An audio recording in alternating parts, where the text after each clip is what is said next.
The sedative burned through Adriel Bennett's veins like liquid fire. His eyelids fluttered open to reveal sterile white walls and the dull hum of ion engines. Restraints bit into his wrists and ankles. Not the first time he'd woken up in restraints, but definitely the first time off-planet. 50 years after Earth's admission to the Galactic Federation, humanity remained the new kids on the interstellar block. Adriel had spent 15 years in Earth's Special Forces, deployed to diplomatic missions across 17 systems, before an injury forced his honorable discharge. 6 months of civilian life had left him adrift, purposeless. When the offer came a security position on an outbound Federation vessel, he jumped at it. Now, as the fog cleared from his mind, he realized how thoroughly he'd been duped. Our Earth specimen awakens. A tall figure moved into view. Reptilian eyes blinked horizontally across an elongated face. Quite resilient to our sedative, as expected. "Who are you?" Adriel's voice emerged as a rasp. His throat felt like sandpaper. "Where am I?"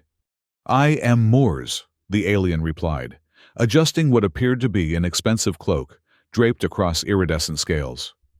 "Vexillian trader of rarities. And you are aboard my transport to Nexus Station, where your true value will be determined."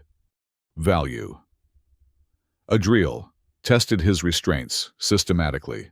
Military-grade polymers, no give. "I'm a Federation citizen with full protections. Under subsection 17 of the Xenological Preservation Act, specimens of protected species may be acquired for private collection if maintained in suitable conditions." Moore's thin lips stretched into what might have been a smile. "Your health will be immaculately preserved, I assure you." Adriel's pulse rattled against his ribs. "I'm not a specimen. I'm Commander Adriel Bennett, Earth Special Forces retired. This is kidnapping." Acquisition. Moores corrected, checking something on a translucent tablet. "And perfectly documented. The Nexus Bazaar attracts the most discerning collectors in 12 sectors. One will surely appreciate a human with your combat experience." The last of the sedative haze lifted, and with it came the full, horrifying clarity of his situation. He wasn't a passenger. He was cargo. Through the small viewport in his chamber, stars blurred into streaks of light as the ship slipped into hyperdrive. Nexus Station loomed like a glittering behemoth against the gaseous swirls of a purple-tinged giant. The station's central hub sprouted glass-domed sections that caught and reflected starlight, while hundreds of docking arms extended outward like the spokes of an enormous wheel. Adriel had been cleaned, dressed in form-fitting gray garments, and fitted with a silver collar that hummed against his throat. A neural suppressor, he guessed, enough to prevent violence, but maintain consciousness. 6 guards escorted him from the docking bay through a maze of crowded corridors. The Grand Bazaar of Nexus Station was unlike anything he'd ever seen, even in his extensive military travels. Massive crystalline domes soared overhead, creating the illusion of open space. Gravity fluctuated subtly as they passed through different sections, calibrated for various species. Light danced across fountains of what appeared to be liquid metal, their droplets suspended in intricate patterns before cascading down. Luxury boutiques lined the main promenade. Elegantly attired beings of dozens of species examined rare artifacts, commissioned custom bioware, or sampled exotic cuisine that pulsed with bioluminescence. "This way," Moores directed, guiding Adriel down a less populated corridor. "The private auction house awaits." They entered a circular chamber, with tiered seating surrounding a central stage. 6 platforms rotated slowly, in the middle, each holding a different life form. With a rough shove, Adriel was directed to an empty 7th platform. As it began to rotate, he took stock of his surroundings with the methodical precision that had kept him alive through 3 interplanetary conflicts. Approximately 40 potential buyers occupied the tiered seats. Security drones hovered near the high dome ceiling. 2 exits, both guarded. "Distinguished collectors, Moores," announced, his voice amplified throughout the chamber. "Today's offerings include specimens from the farthest reaches of the Federation and beyond. We begin with Lot 7, a particularly interesting acquisition, Homo sapiens male military grade. A murmur rippled through the audience. Humans, someone scoffed. Fragile creatures. Their respiratory system alone requires constant atmospheric adjustment. Ah, but this specimen boasts an impressive combat record, Moores countered smoothly. 15 years in Earth's elite forces, adaptable, resourceful, a fascinating study in primitive resilience. Adriel gritted his teeth, but maintained a stoic exterior. The platform completed another rotation. We open bidding at 50,000 credits. Silence. Surely someone appreciates the rarity. 40,000. A few attendees shifted uncomfortably. One blue-skinned collector raised a tentacle briefly, then lowered it. Humans require excessive maintenance, another voice called out. Their emotional systems are chaotic, their biology inefficient. Moore's scales darkened slightly, a sign of embarrassment, Adriel guessed. 30,000 credits. The silence grew painful. Adriel stood motionless, but inside a complex mixture of emotions churned. Relief that no one wanted him. Humiliation at being paraded like livestock. And growing determination that somehow he would escape this station and expose the trafficking operation that had ensnared him. Suddenly, the main doors swung open with a resonant boom. All heads turned. The very air in the chamber seemed to still. She entered with unhurried grace, flanked by guards in crimson armor. Pale, marbled skin caught the light like polished stone. Enormous wings, the color of freshly spilled blood, folded neatly against her back. Atop her head, elegant horns curved upward, adorned with jewels that glinted with each step. Whispers erupted immediately. Queen Era? The Crimson Dominion. She hasn't been seen at Nexus in decades. Adriel had heard of the Crimson Dominion during his military briefings, a powerful empire on the Federation's outer rim, known for technological advancement and fierce independence. Their queen was rumored to be as brilliant as she was reclusive. She moved to the front row and took a seat, her wings adjusting slightly to accommodate her posture. Eyes like liquid silver surveyed the chamber before settling on Adriel. "Continue," she commanded, her voice melodic yet cutting. Moores, visibly flustered, cleared his throat. "As I was saying, 30,000 credits for the human specimen." Queen Era raised a single finger. "Yes, Your Majesty," Moores asked. 5 million credits. The chamber erupted in gasps and exclamations. Adriel himself nearly lost his composure. 5 million Moores, repeated scales, shifting to an excited crimson. "Did I stutter?" The Queen's gaze never left Adriel's face. "No, Your Majesty. 5 million credits from Queen Era of the Crimson Dominion." Moores looked around frantically. "Are there any competing bids?" The silence that followed was deafening. "Sold to Her Majesty Queen Era."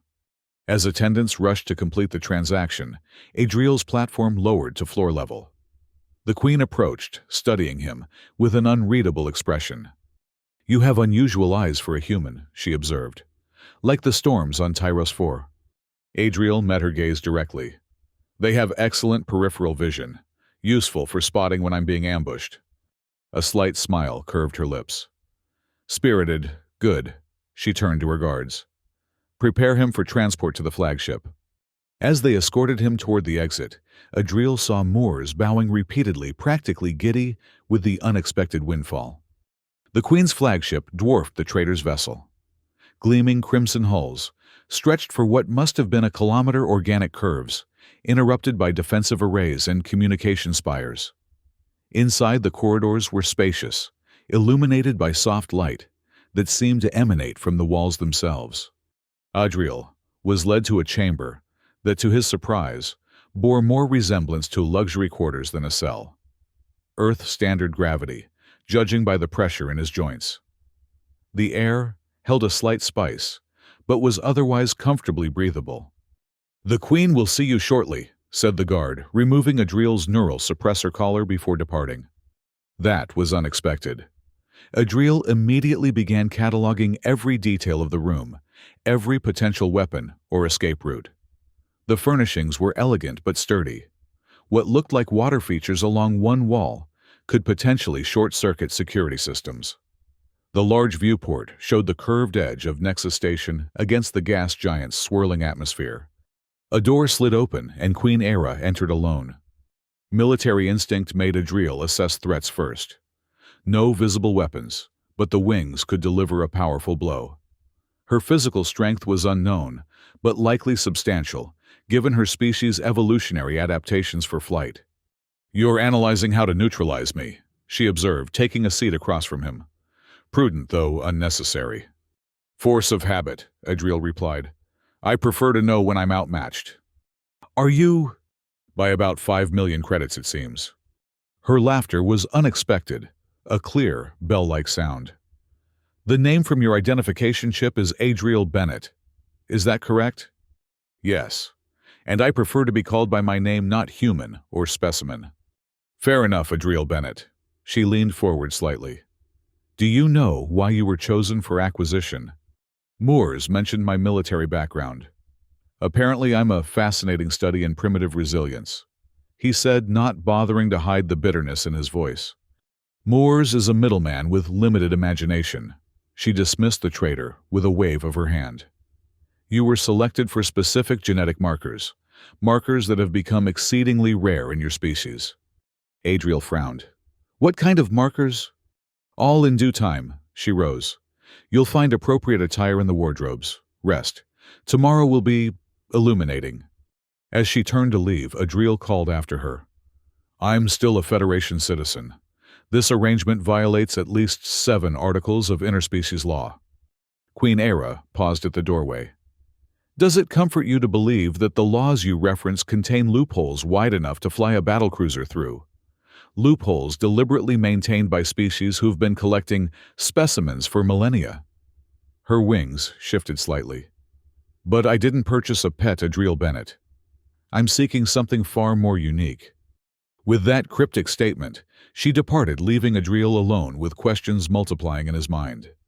Despite his determination to remain vigilant, exhaustion eventually claimed him. The bed adjusted perfectly to his body, another sign that the quarters had been specifically prepared for human physiology. He slept fitfully, dreams filled with rotating platforms and jeweled horns. Morning, or what passed for it on a spacecraft, arrived with the subtle brightening of the chamber's illumination. A small drone delivered a breakfast that included recognizable earth fruits alongside alien delicacies. Adriel ate cautiously, monitoring himself for adverse reactions. A chime announced a visitor. The door slid open to reveal not the queen, but a tall humanoid being with luminescent skin that shifted between blue and green. "I am Seraphina, captain of the Royal Guard," she announced. "Her Majesty requests your presence in the strategic chamber." "Does her hospitality extend to letting me decline?" Adriel asked, already knowing the answer. Seraphina's skin darkened slightly. "The Queen does not make requests lightly. It would be unwise to refuse." "Lead on, then." As they traversed the ship's corridors, Adriel noted the crew's reactions. Curiosity mostly. Some disdain. No fear, which was telling humans weren't considered threatening, just novel. The strategic chamber was a spacious room, dominated by a 3-dimensional holographic display of what appeared to be border territories. Star systems rotated slowly, with flashing indicators, marking fleet positions and resource nodes. Queen Era stood at the center wings, partially extended, as she manipulated the display with subtle gestures. 3 advisors in formal attire stood nearby, arguing quietly among themselves. "The Vark Collective continues to probe our outer defenses," one was saying. "Their mining operations have expanded to Sector 7.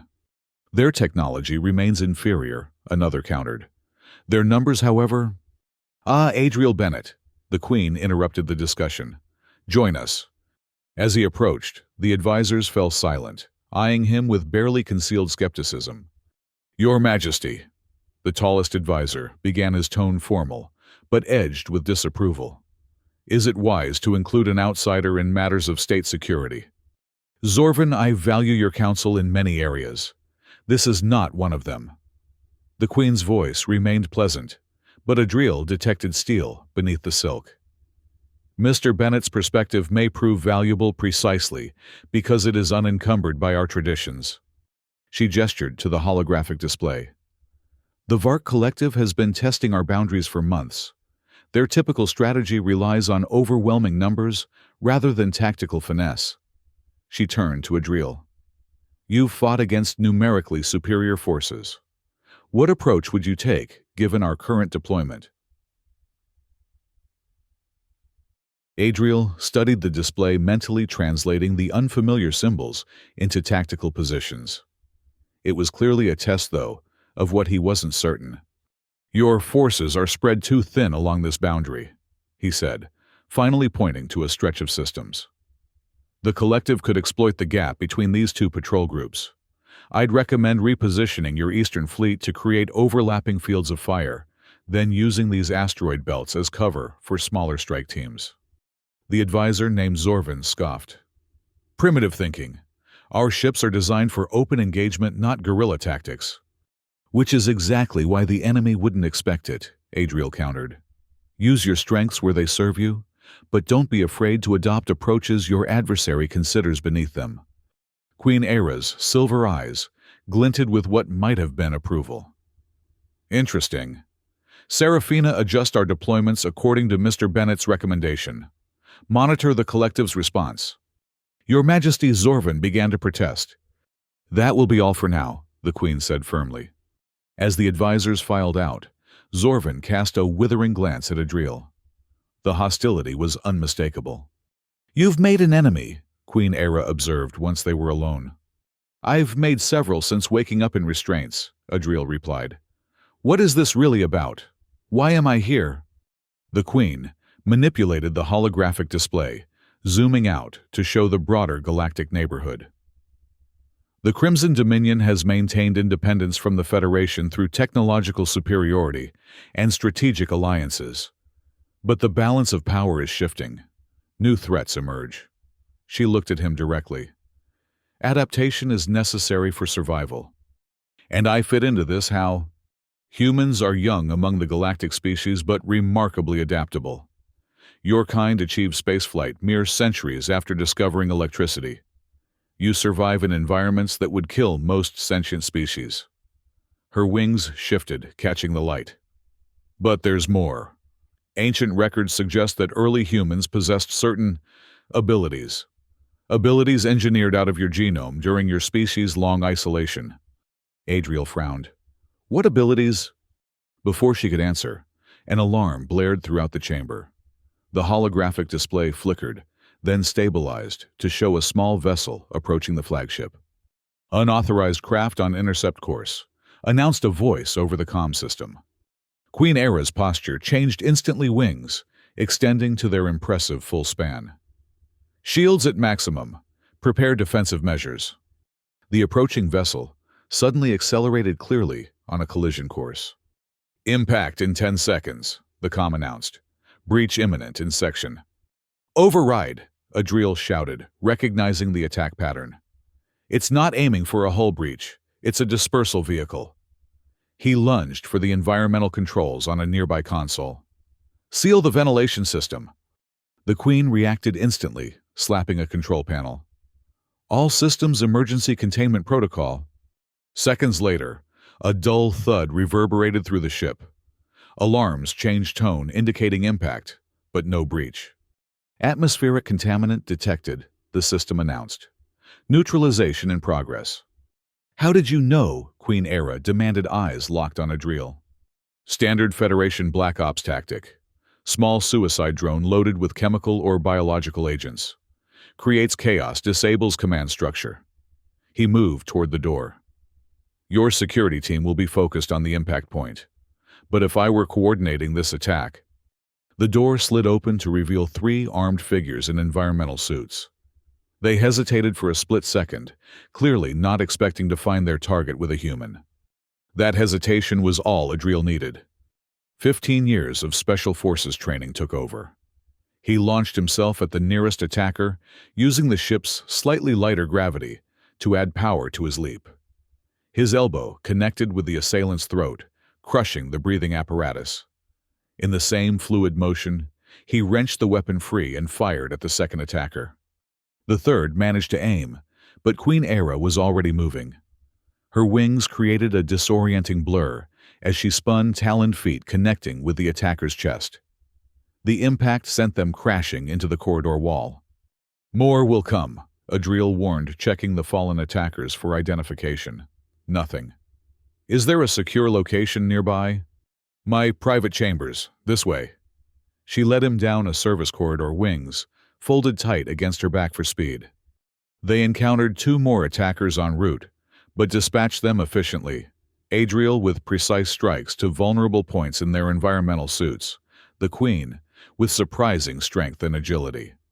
Her chambers were secured by biometric locks that responded to her touch. Inside, she immediately activated a communication panel. "Serafina, report. Attack neutralized, Your Majesty," came the captain's voice. 6 intruders eliminated. The delivery vessel has been captured. We believe all hostiles are accounted for. Origins: unknown. Their equipment bears similarities to Vark technology, but modified. It seems deliberately obscured. Queen Era's expression darkened.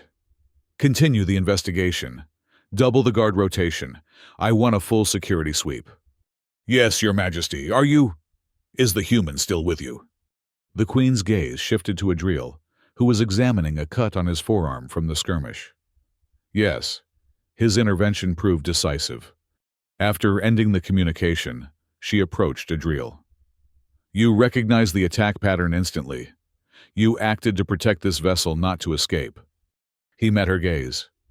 "I don't particularly enjoy being poisoned regardless of the company I'm keeping." "A practical perspective." She gestured to his arm. "You're injured." "It's superficial." Nevertheless, she retrieved a small device from a cabinet and passed it over the wound. The bleeding stopped immediately, the edges of the cut sealing together. "You have my gratitude, Adriel Bennett. Few beings would have reacted with such precision under threat." "I'm still a prisoner," he reminded her, though with less heat than before. "Are you?" She gestured around her private chambers. "The doors recognize your biometrics now. You have access to most of the ship. My crew has been instructed to treat you as an honored guest." "A gilded cage is still a cage." "Perhaps." She moved to a viewport that showed stars streaking past as the ship accelerated. "But cages can sometimes protect as well as confine." Something in her tone made Adriel pause. "You're not telling me everything." "No," she admitted. "Some truths must be earned." She turned back to him. "Rest. Tomorrow you will meet someone who can explain more than I can." That night, Adriel tested his supposed freedom by exploring the accessible areas of the ship. As promised, no one stopped him, though he received plenty of curious looks. The crew's attitude seemed to have shifted subtly after the attack, less disdain, more cautious respect. He found himself in an observation deck, staring out at the hypnotic patterns of hyperspace, when Captain Serafina joined him. "The Queen speaks highly of your actions today," she said without preamble. "High praise for merchandise," Adriel replied. Serafina's skin shifted to a deeper blue. "You misunderstand her motives." "Then perhaps someone should explain them clearly." "It is not my place." She studied him for a moment.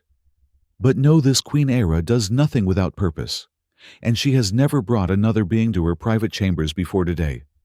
Before he could question her further, she departed, leaving Adriel with even more questions than before. The following day, he was escorted to what appeared to be a medical laboratory. Equipment, both familiar and utterly alien, lined the walls.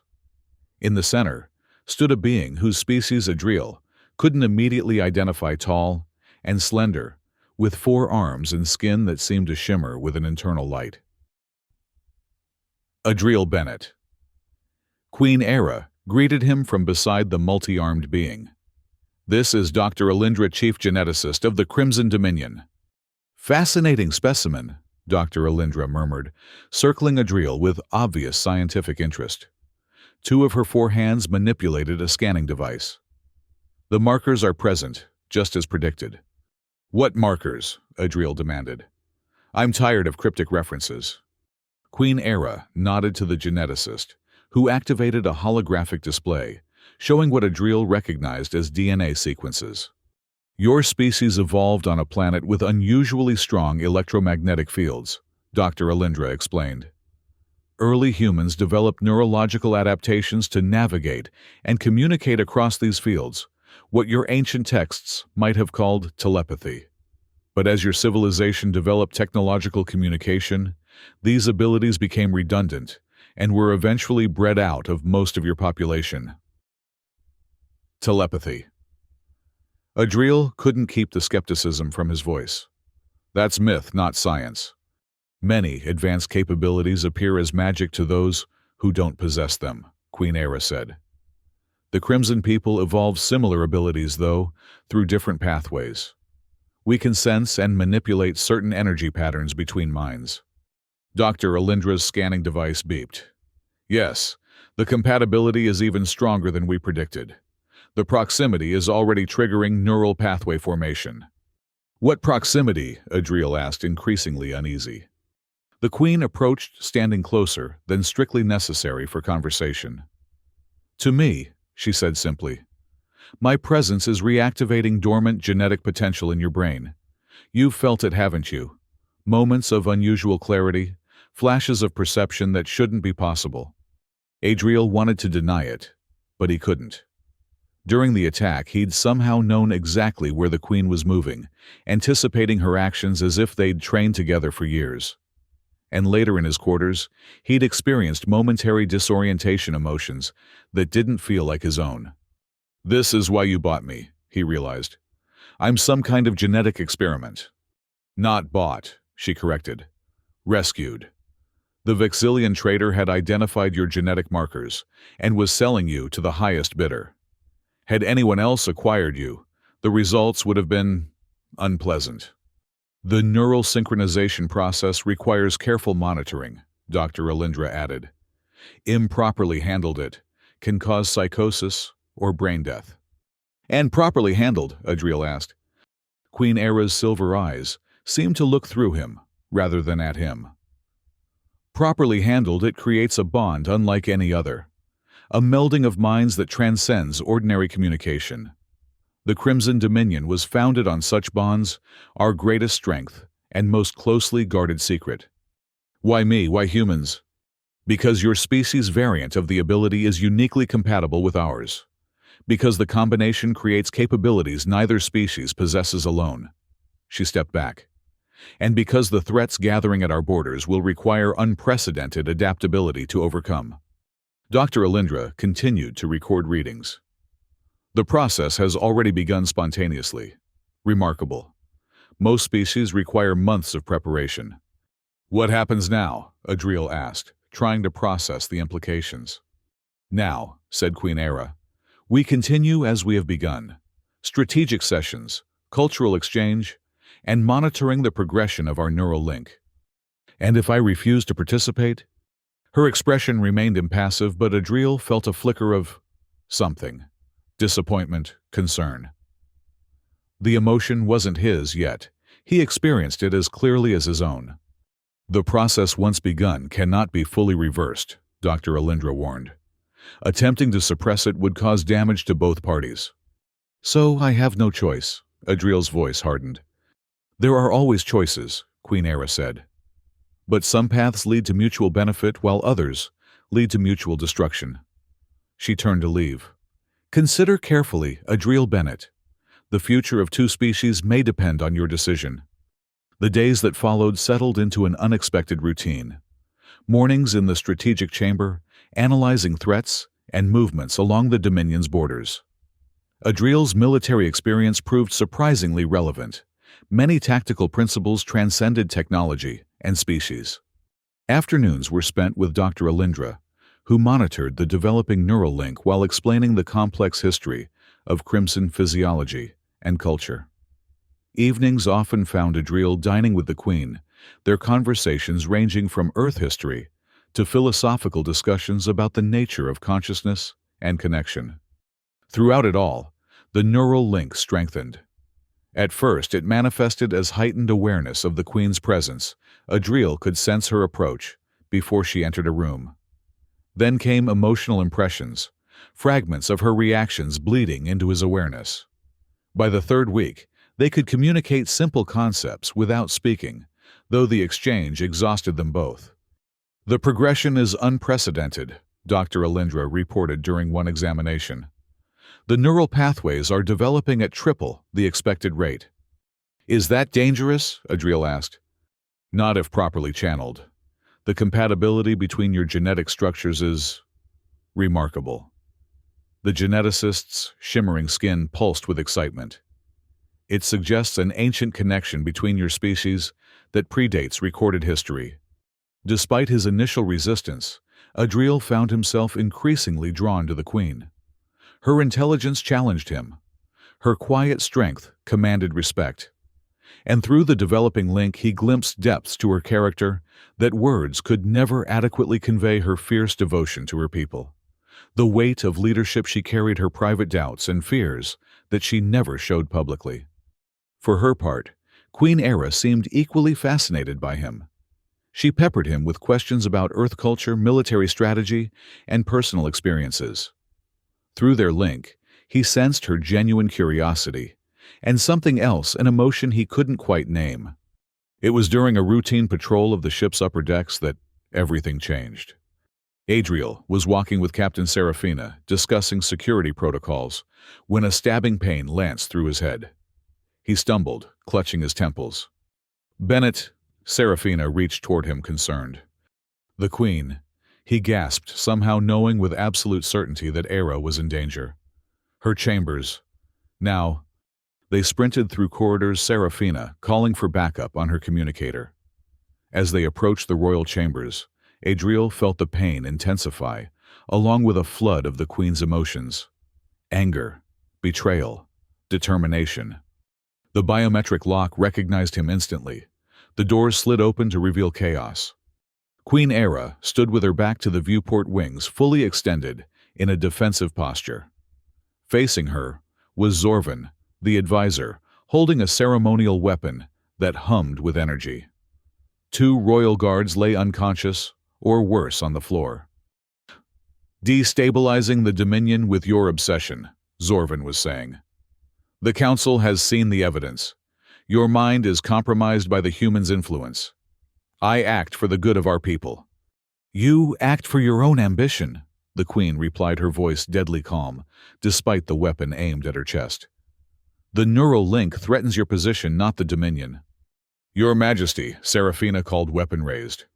Zorvan spun, firing a blast that narrowly missed the captain.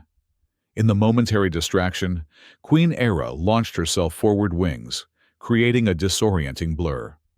But Zorvan anticipated the move, sidestepping and swinging the weapon in a wide arc. Everything seemed to slow. Through their link, Adriel felt the Queen's calculation: she couldn't avoid the blow without putting herself in range of a direct energy blast. She was choosing the lesser damage. Without conscious thought, Adriel projected an image into her mind, a different angle of attack, utilizing her wings' momentum differently. In perfect synchronization, she adjusted mid-movement, spinning away from the energy weapon's arc, while her wingtip slashed across Zorvan's hand. The weapon clattered to the floor. Serafina moved instantly, restraining the advisor, while Adriel rushed to the Queen's side. "Are you hurt?" he asked, both aloud, and through their strengthening link. "No." She steadied herself, one hand on his shoulder. "Thanks to your intervention." Reinforcements arrived moments later, securing Zorvan and reviving the unconscious guards. "Take him to detention," Queen Era ordered, "and summon the Council immediately." When the chambers had been cleared, except for Adriel and the Queen, she turned to him with an intensity that made his breath catch. "You felt my distress across the ship," she said, "and you projected tactical insight directly into my mind under pressure. The link is evolving faster than even Dr. Alindra predicted." "It seems my mind doesn't know it's supposed to be primitive," Adriel replied, attempting humor to mask his own disquiet at what had happened. She didn't smile. "Zorvan has been working against me for months. He believes the neural link threatens our genetic purity, a philosophy that has deep roots among certain factions of my people." "Will the Council support him?" That depends on what happens next. Her wings shifted, betraying tension. Our laws are ancient and specific. When leadership is challenged, tradition demands a public resolution. What kind of resolution? A trial by combat. Her silver eyes held his. A champion must face the challenger's champion in the sacred arena. The outcome determines legitimacy. Understanding dawned. And you want me to be your champion? The human who shares the royal bond. She nodded. It would either legitimize our connection in the eyes of traditionalists, or get me killed, Adriel finished. The combat is rarely fatal, she assured him. But yes, the risk exists. Adriel considered his options. He could refuse, but where would that leave him if Zorvan's faction took control? His life expectancy would be measured in hours. And beyond simple survival, there was the matter of the neural link itself.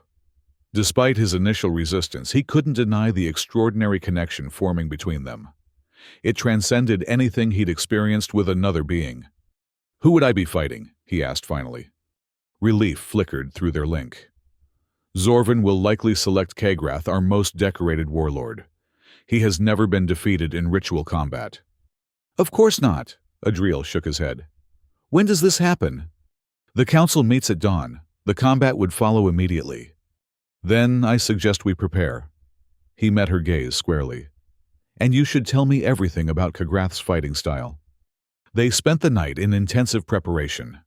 Queen Era demonstrated crimson martial forms, while Adriel adapted them to human physiology. Through their strengthening link, they shared tactical insights with increasing fluidity. Kagrath relies on overwhelming force.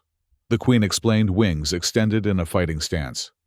His size and strength are formidable even among our kind. Then, direct confrontation is suicide, Adriel replied, studying the holographic recordings of previous matches.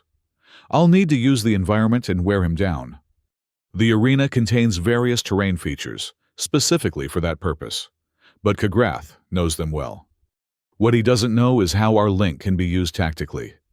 Adriel focused on deepening their connection, practicing the mental exchanges that had saved the queen during Zorvan's attack. If we can maintain communication during combat, it's never been attempted across species before. Her concern rippled through their bond. The strain could be dangerous. More dangerous than facing an undefeated warlord. Her laughter carried a nervous edge. Fair point. As dawn approached, Dr. Alindra arrived to examine them both. The neural pathways have stabilized remarkably, she reported. But extended usage under combat stress is untested territory. She administered a series of injections to Adriel. These will help your system withstand the strain. Queen Era touched his hand briefly. You can still withdraw. I would find another way. Through their link, Adriel felt the truth beneath her words. There was no other way that wouldn't result in her losing the throne, and him losing his life. I've faced worse odds, he assured her, though they both knew it wasn't entirely true. Besides, I'm curious to see how this neural link performs under pressure. The council chamber was a vast circular room with high ceilings that accommodated the full span of Crimson Wings. Tiered seating surrounded a central dais, where Queen Era stood wings, partially extended in formal posture. 50 council members in ceremonial attire watched with expressions ranging from concern to open hostility. Adriel stood slightly behind her, keenly aware of being the only human in the chamber, possibly the only human ever to have entered it. Zorvan stood opposite them, flanked by supporters. Beside him loomed Kagrath, the chosen champion. The warlord was massive even by Crimson standards, his wings bearing scars from countless battles, his horns elaborately adorned with military insignia. The council is convened to address a challenge to the throne, announced an elder whose wings had faded to pale pink with age. Advisor Zorvan has invoked the right of contention, claiming that Queen Era's judgment has been compromised by neural bonding with a non-crimson entity. Murmurs rippled through the assembly. As is our custom, the challenge will be settled in the sacred arena, the elder continued. Kagrath will stand as champion for the challenger, who stands for the queen. Queen Era stepped forward. I present Adriel Bennett of Earth, bearer of the royal bond, as my champion. Louder murmurs, now some outright protests. An outsider cannot participate in sacred combat, one council member objected. The law specifies only that the champion must share the challenger's blood, or bond, the Queen countered. Adriel Bennett shares my neural signature through our developing link. Dr. Alindra has confirmed this scientifically. The geneticist stepped forward, presenting data crystals to the elder. After examining them, he nodded reluctantly. The evidence supports the Queen's claim. The human's neural patterns contain crimson signatures. He looked troubled. Unprecedented, but technically within our laws. This is an abomination, Zorvan shouted. She would defile our most sacred traditions with alien involvement. Careful, advisor, Queen Era's voice cut like a blade. Your objection sounds remarkably like fear. Does Kagrath doubt his ability to defeat a mere human? The warlord growled, stepping forward. I fear no creature, especially not a fragile human. His deep voice resonated through the chamber. I will crush him and prove the unworthiness of this unnatural bond. Then it is decided, the elder declared. Let the sacred combat begin. To the arena. The arena was constructed within a massive dome at the ship's center, a multi-purpose space that could be configured for various ceremonial functions. For today's combat, it had been transformed into a landscape of varying terrain, elevated platforms, water features, dense vegetation, and open spaces. Hundreds of crew members filled the spectator areas. News of the unprecedented challenge had spread throughout the ship, drawing an audience that watched with a mixture of curiosity and anticipation. Adriel and Kagrath stood at opposite ends of the arena. Between them, a ceremonial mediator explained the rules. Combat continued until surrender, incapacitation, or the council's intervention. Weapons were limited to those provided within the arena itself, simple implements scattered throughout the terrain. May honor guide your actions, the mediator concluded, backing away. Kagrath immediately spread his enormous wings and launched himself skyward, using the arena's height to gain a tactical advantage. The spectators roared their approval. Rather than watch his opponent, Adriel closed his eyes, briefly focusing on the neural link. He sensed Queen Era's presence in his mind, a steady beacon of calm, despite her outward tension. Through her connection to the collective consciousness of her people, he gained a fleeting impression of the arena's significance. Thousands of years of tradition combat as a proving ground for leadership, rather than mere violence. The northwest quadrant contains loose stones that will respond to pressure differentials. Her thoughts whispered in his mind. Kagrath avoids that area due to an old wing injury. With that insight, Adriel sprinted toward the indicated section, just as Kagrath dove from above. The warlord's powerful form crashed into the space Adriel had occupied seconds earlier, creating a small impact crater in the soft ground. Stand and fight, human, Kagrath bellowed, extending his wings in an intimidation display. Instead, Adriel grabbed a handful of the loose stones and threw them not at Kagrath directly, but at the space around him.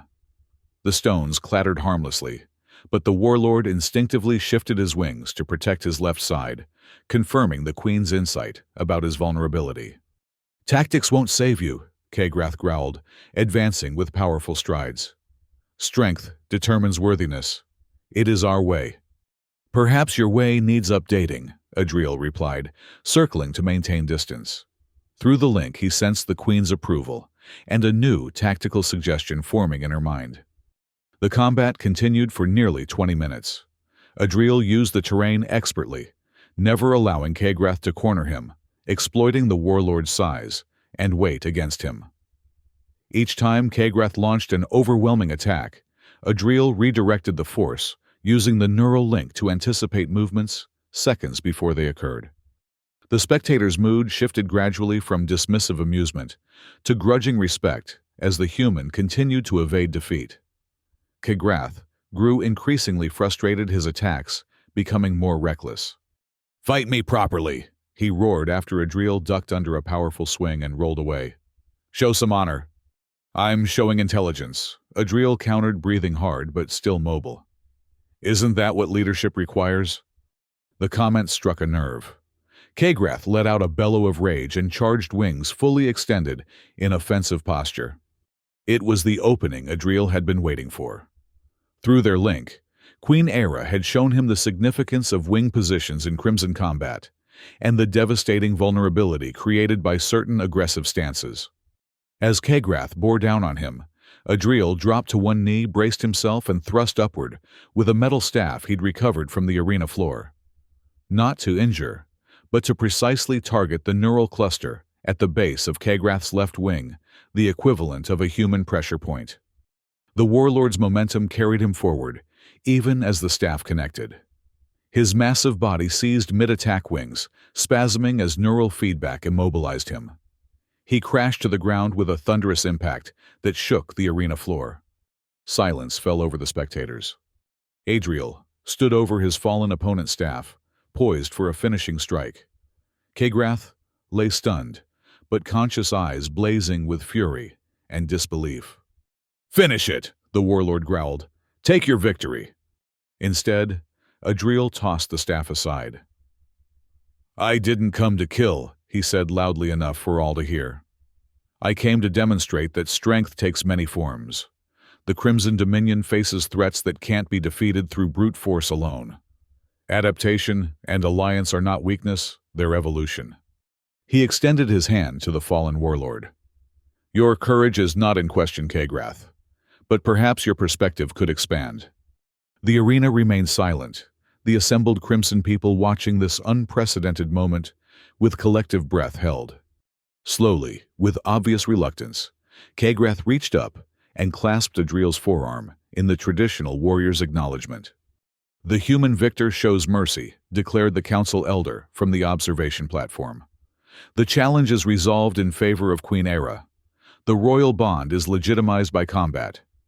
Adriel felt the queen's exultation surge through their link, not triumph over enemies, but relief that bloodshed had been avoided, that a path forward had been secured.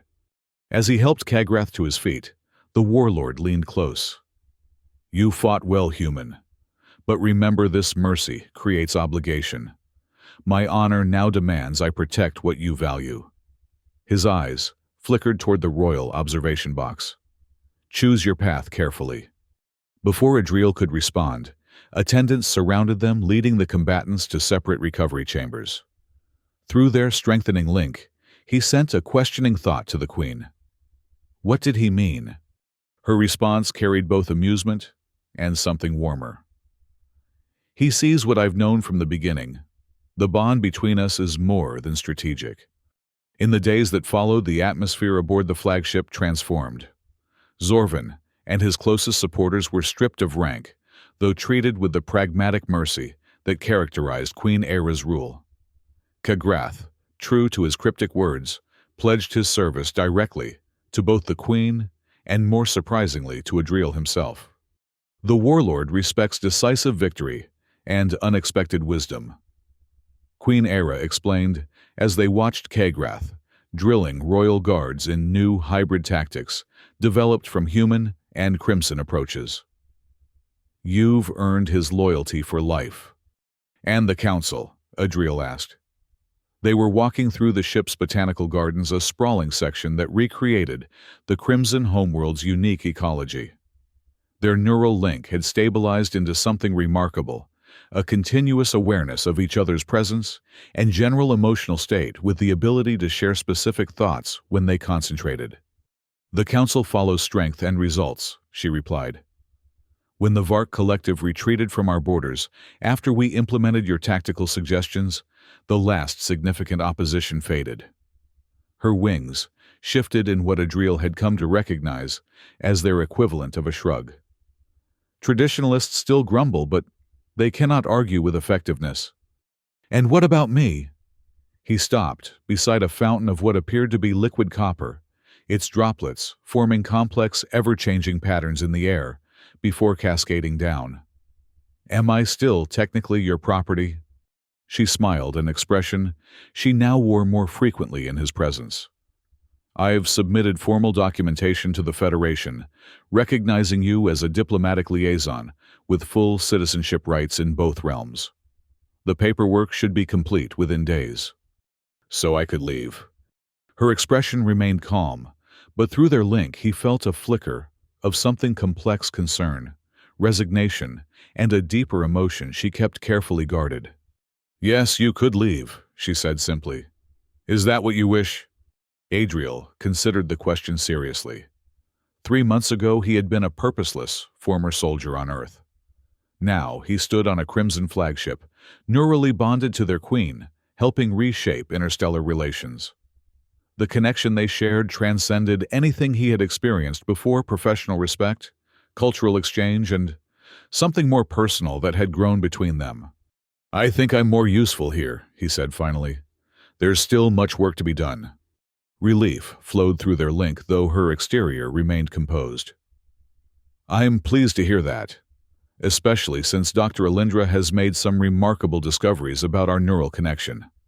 What kind of discoveries? Perhaps it's better if she explains directly. Queen Era gestured toward a figure approaching through the garden paths. She's quite excited about the implications. Dr. Alindra practically glowed with scientific enthusiasm, her shimmering skin pulsing with vibrant patterns. Remarkable developments, she announced without preamble. The neural link has stabilized into a configuration unlike anything in our records. Is that dangerous? Adriel asked. Quite the opposite. It's extraordinarily beneficial to both parties. She projected a holographic display, showing comparative brain scans.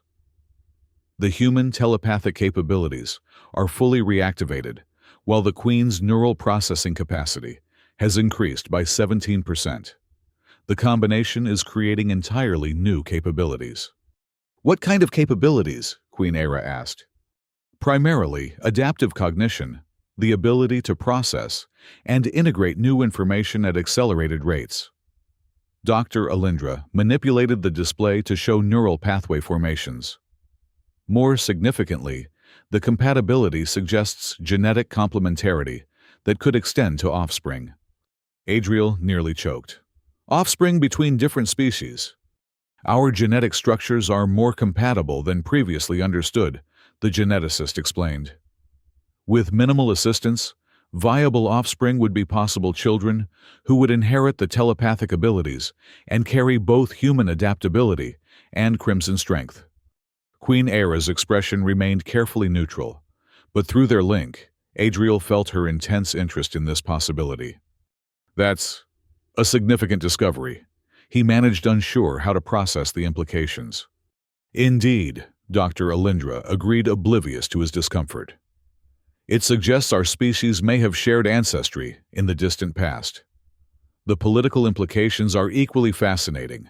A genetic union between Earth and the Crimson Dominion would create unprecedented alliance opportunities. Thank you, Doctor, Queen Era said, gracefully, dismissing the enthusiastic geneticist. Please continue your research and provide full documentation to both our archives and Federation scientific databases. When they were alone again, the Queen turned to Adriel with an expression he couldn't quite read.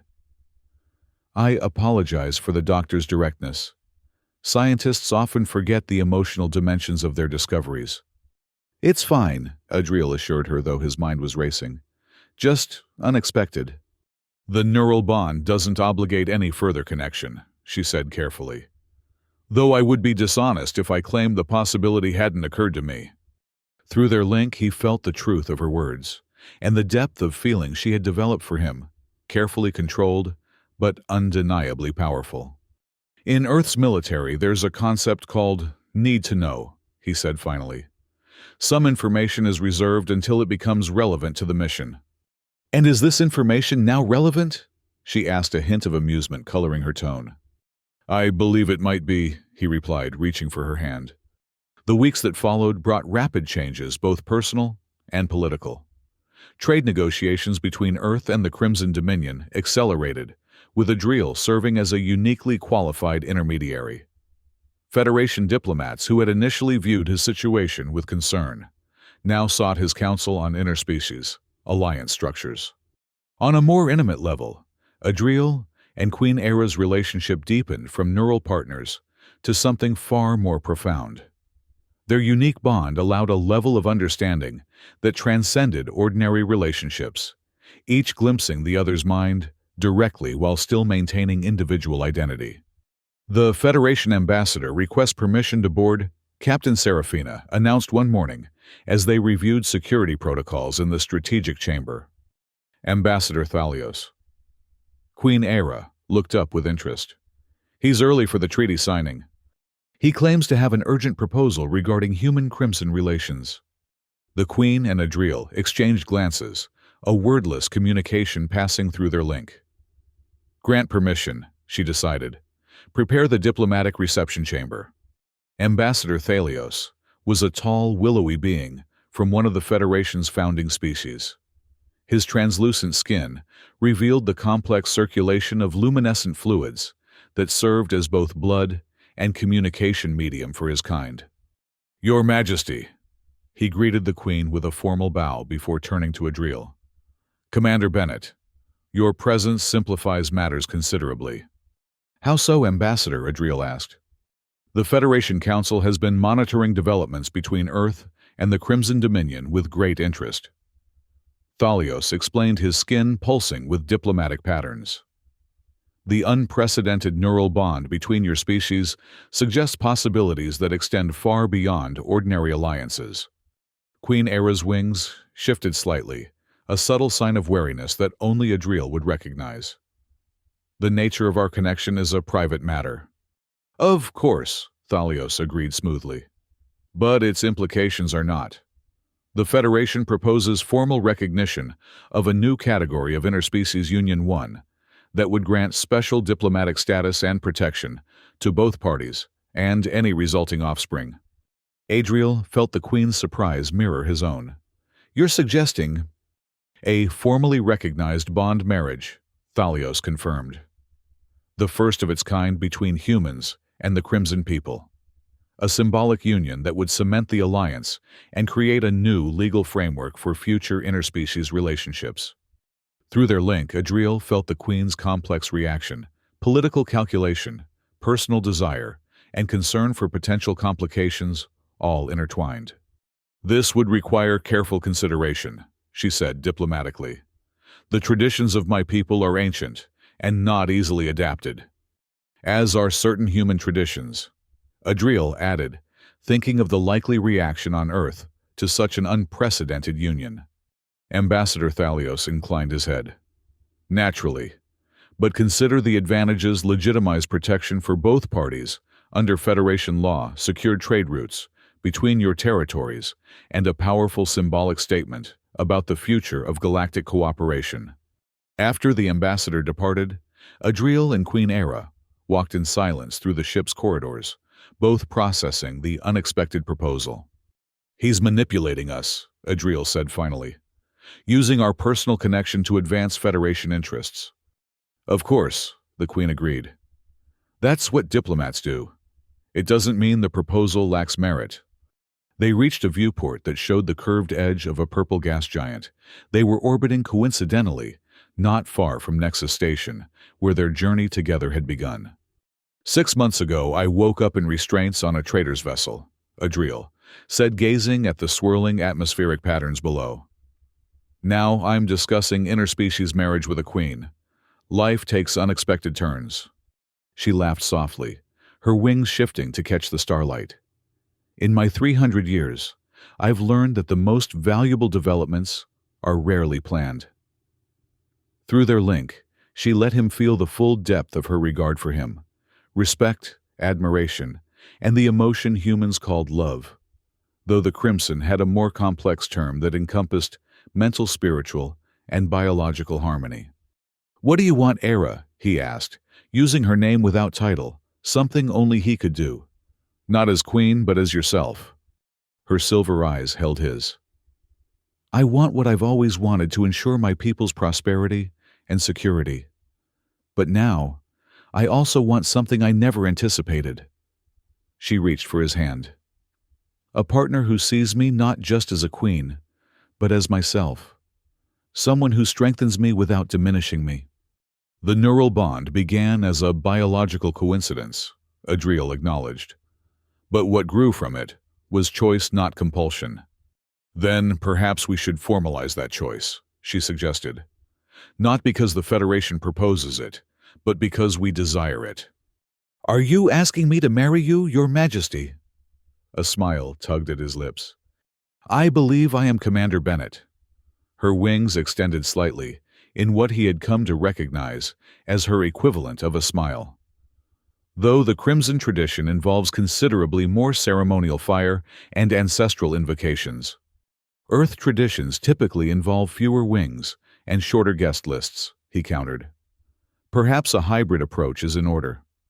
Through their strengthening link, joy radiated between them, a shared emotion that transcended species and circumstance. The union ceremony took place 3 weeks later, in the grand hall of the flagship transformed for the occasion into a space that honored both cultures. Crystalline structures reminiscent of crimson architecture soared overhead, while earth-inspired floral arrangements and water features lined the processional path. Representatives from both worlds attended, including Ambassador Thalios, and a human diplomatic contingent that included Adriel's former commanding officer. Even Moores the traitor had been granted a reluctant invitation, a pointed reminder of how circumstances could transform enemies into inadvertent architects of alliance. The ceremony itself blended traditions. They exchanged vows in both languages, Adriel wearing a modified version of formal crimson attire, adapted for human physiology, Queen Era incorporating elements of traditional Earth ceremonial clothing into her royal regalia. Most significantly, as they completed their vows, their neural link seemed to surge and stabilize into something new, a permanent connection that maintained individual identity while creating shared awareness. Dr. Alindra, monitoring from a discreet distance, could barely contain her scientific excitement at the readings. What we witness today is not merely political alliance, Ambassador Thalios announced to the assembled guests, but evolutionary harmony proof that the galaxy's diverse species can find strength in unity rather than isolation. The celebration extended beyond the flagship to Nexus Station itself, where news of the unprecedented union triggered spontaneous festivities throughout the bazaar. Species that had never considered humans worthy of notice now raised toasts to adaptability and unexpected strength. 6 months later, as their ship approached Earth for a formal diplomatic visit, Adriel stood with Era on the main observation deck. Below them, the blue-green planet gleamed like a jewel against the darkness of space. Your homeworld is beautiful, she observed wings, shifting to accommodate the subtle gravity adjustments. I see now where you get your affinity for water. Wait until you experience rain, he replied. Though I'm curious how your wings will react to humidity.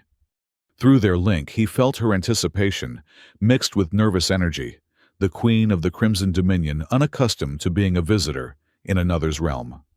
The engineering exchange program is already yielding results, she noted, changing the subject to more comfortable territory. Your human engineers have remarkable insights into our propulsion systems. And your medical technology is revolutionizing human healthcare, Adriel added. Dr. Alindra's team has developed neural regeneration techniques that our scientists thought were centuries away. Serafina approached her skin shifting to the formal blue of official communication.